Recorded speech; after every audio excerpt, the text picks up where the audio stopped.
Bismillahirrahmanirrahim.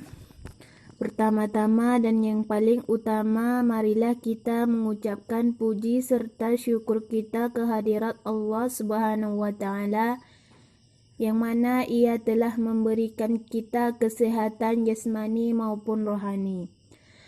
Baiklah, di sini saya akan mengenalkan kelompok saya. Yang pertama, Izzatul Firaudah, dan yang kedua Hoirika Amani. Baiklah, saya akan menjelaskan tentang pola pendidikan Islam periode Khulafaur Rasyidin. Dari segi materi, pendidikan Islam terdiri dari pendidikan tauhid atau keimanan, akhlak, ibadah atau kesehatan. Yang pertama, pendidikan keimanan, yaitu menanamkan bahwa satu-satunya yang wajib disembah adalah Allah. Yang kedua, pendidikan akhlak, seperti adab masuk rumah orang, sopan santun, bertetangga, bergaul, dan masyarakat, dan lain sebagainya. Pendidikan ibadah seperti pelaksanaan sholat, puasa, dan haji. Yang ketiga, kesehatan seperti tentang kebersihan, gerak-gerik dalam sholat merupakan didikan untuk memperkuat jasmani dan rohani. Yang pertama, masa Khalifah Abu Bakar. Khalifah Islam pertama yang dilantik oleh seluruh komunitas muslim sepeninggal Nabi Muhammad, dan ia berjuang mengkonsolidasikan kekuatan Islam di Arabia. Ia adalah kalangan bangsawan Mekah karya dan sebagai orang ketiga yang memeluk Islam setelah Khadijah. Ia menemani Nabi Muhammad yang kesetiaannya terhadap Nabi tidak pernah berkurang sedikit pun, dan keimanannya terhadap dakwah Nabi tidak pernah sedikit pun goyah, karenanya dikenal Al-Siddiq, penuh kepercayaan. 2. Masa Khalifah Umar ibnu Khattab. Khalifah kedua dalam Islam, juga orang kedua dari kalangan Khulafaur Rasyidin, khalifah yang lurus. Ia merupakan salah satu di antara tokoh-tokoh besar dalam sejarah Islam. Ia terkenal dengan tekad dan kehendaknya yang sangat kuat, cekatan dan karakternya yang berterus terang. Sebelum menjadi khalifah, dikenal sebagai pribadi yang keras dan tidak mengenal kompromi dan bahkan kejam. Di bawah pemerintahnya, imperium Islam meluas dengan kecepatan yang luar biasa. 19 dapat dikatakan bahwa orang yang terbesar pengaruh setelah Nabi dalam bentuk pemerintah Islam dan menegaskan coraknya adalah Umar ibnu Khattab. Yang ketiga, Masya Utsman ibnu Affan. Khalifah ketiga periode Khulafaur Rasyidin. Ia dipilih sebagai khalifah oleh sebuah dewan pemilihan yang disebut syurga. Sahabat yang sangat berjasa pada periode-periode awal pengembang Islam, baik pada saat Islam dikembangkan secara sembunyi-sembunyi maupun secara terbuka.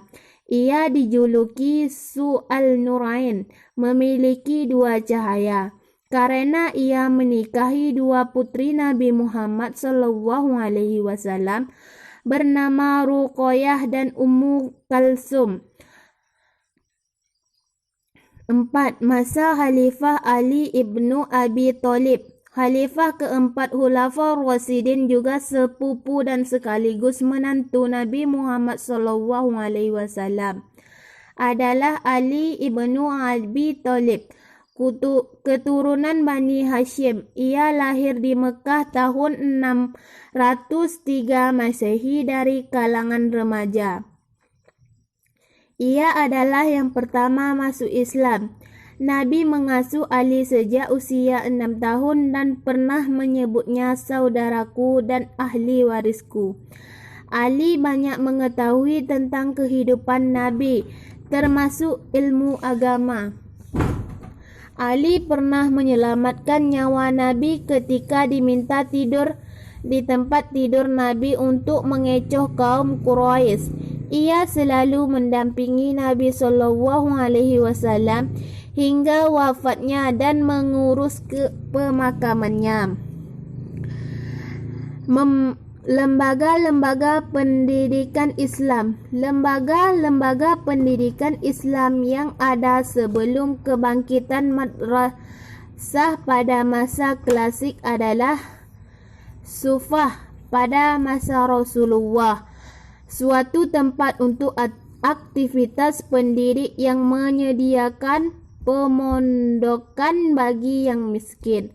Ada 9 sufah di antaranya di samping Masjid Nabawi. Kutub maktab berarti tempat tulis menulis. Halakah artinya lingkaran. Al-Kutub didirikan pada masa Abu Bakar dan Umar, yaitu sesudah penaklukan dan sesudah mereka mempunyai hubungan dengan bangsa-bangsa yang telah maju, utamanya untuk mengajarkan Al-Quran dan agama.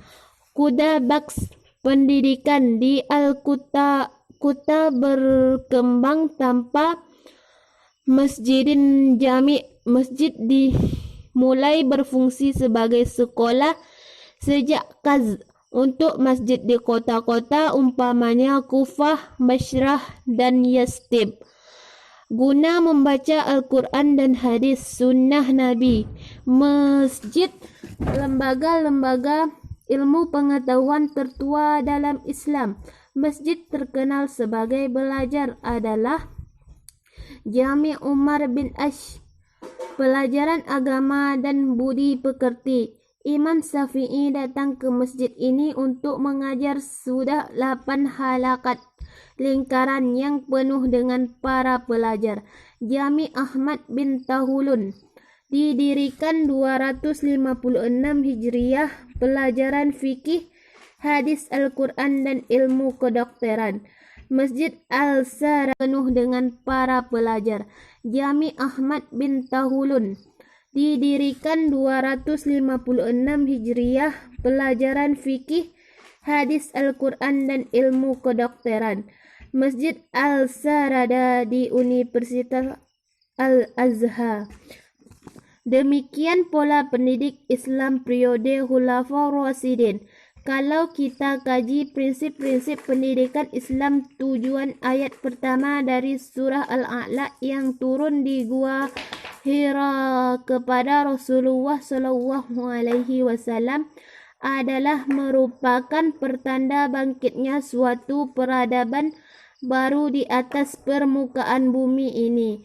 Di antara kota-kota ilmiah yang penting zaman Khulafaur Rasyidin adalah Madinah, Mekah, Kufah, Basrah dan Damsyik dan Fustas di Mesir. Ilmu-ilmu yang dikaji adalah ilmu syariah dan nakliyah seperti qiraat, tafsir, hadis, fikih, sirah Nabi, tarikat. Masa pemerintah Abu Bakar sangat singkat tetapi sangat penting, terutama berperan melawan ridah kumurtatan, orang yang mengaku sebagai nabi dan orang yang enggan membayar pajak. Abu Bakar memusatkan perhatian untuk memerangi para pemberontak. Dalam penumpasan ini banyak umat dan Islam yang gugur, terdiri dari para sahabat Rasulullah, Hafiz Al-Quran. Karena itu Umar bin Khattab menyarankan kepada Khalifah Abu Bakar untuk mengumpulkan ayat-ayat Al-Quran. Realisasinya ditutusnya Said bin Tasbit untuk mengumpulkan semua tulisan Al-Quran. Dari segi materi, pendidikan Islam terdiri dari pendidikan tauhid atau keimanan, akhlak, ibadah, kesehatan. Khalifah Utsman meminta mengumpulkan naskah Al-Quran yang disimpan Hafsah bin Umar. Naskah ini merupakan kumpulan tulisan Al-Quran yang berseraran pada masa pemerintahan Abu Bakar. Khalifah Utsman kemudian membentuk suatu badan atau panitia pembukuan serta Abdurrahman bin Haris sebagai anggota. Selain Al-Quran dengan nama Al-Mushaf, Al-Iman, Syuriah, Basrah, dan Kufah. Periode Ali ibnu Abi Thalib, kegiatan pendidikan pada saat itu mengalami hambatan dengan adanya perang saudara. Ali tidak sempat memikirkan masalah pendidikan karena lebih penting dan mendesak memberikan jaminan keamanan,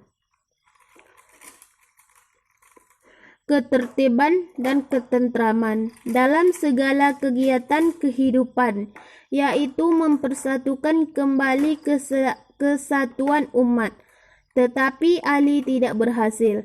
Dasar pendidikan Islam yang terdiri bermotif akidah tauhid sejak masa itu tumbuh di atas dasar motivasi ambisius, kekuasaan, dan kekuatan.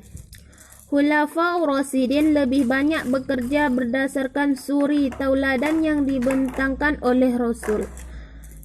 Dengan cara demikian, mereka menyampung pekerjaan raksasa yang telah dimulai Rasulullah Shallallahu Alaihi Wasallam.